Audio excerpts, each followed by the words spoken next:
Hey, what's up everybody? Today we're going to be doing an art tutorial. Uh, let's go ahead and open up MS Paint. I believe this art program is one of the most advanced, and really it's excellent that Microsoft is providing such a refined and definitive experience for artists, beginner and master alike. We're going to be using the airbrush tool and also the color red, as that's going to be our sketch layer for today. You're going to be starting out with a circle, as that's the beginning to every portrait, and today we're actually going to be doing a portrait of Beyonce. So you just go ahead and sometimes you can miss the mark a little bit there, but uh, it only takes a couple of tries to create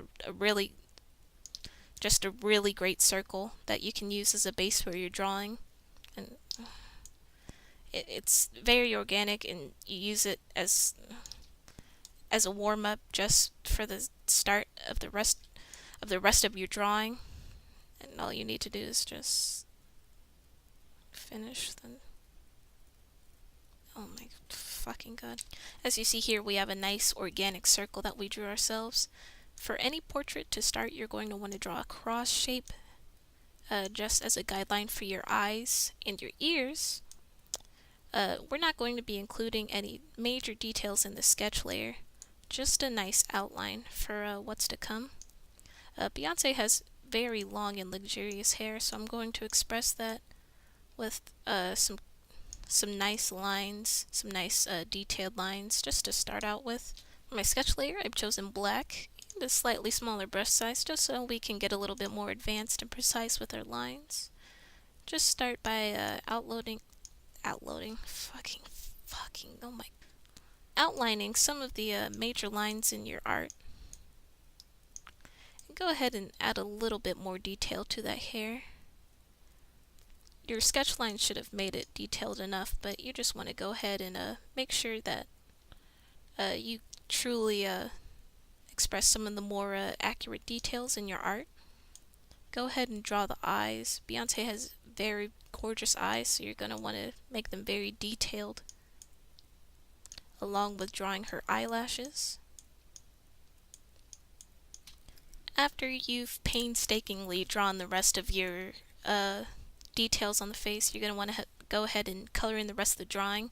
To do that, you can just use the fill tool and just choose your colors. The default color palette of MS Paint is basically all you need. This basically worthless. You're not going to need it.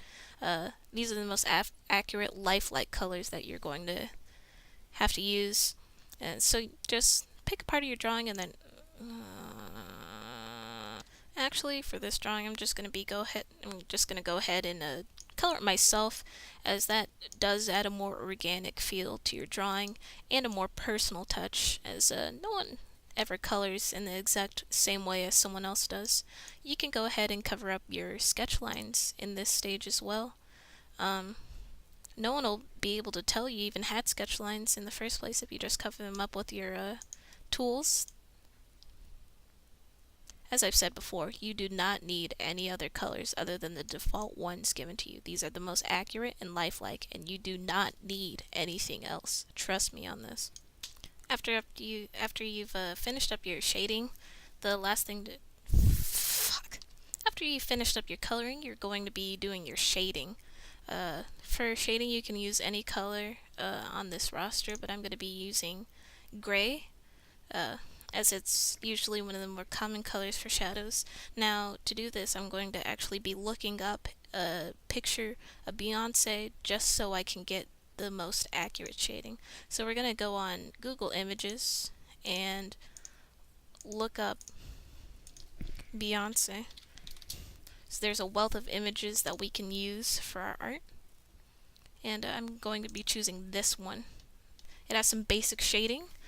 Just some shadows right there behind her hair and under her jawline. So let's go ahead and, using this image as a reference, going to switch back to our art. Shading can always give a bunch of depth, and you might find that your art has drastically improved if it's not going so well after you've added some shading. So just add a little bit there, and then you just finish this, and there you have it, your 100% original art.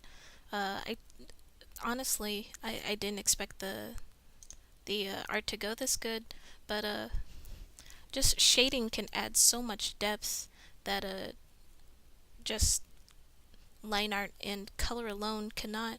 So after you finish art, you're going to add your signature, as you want everyone to know that the person who committed this just gorgeous piece of art into the world was you.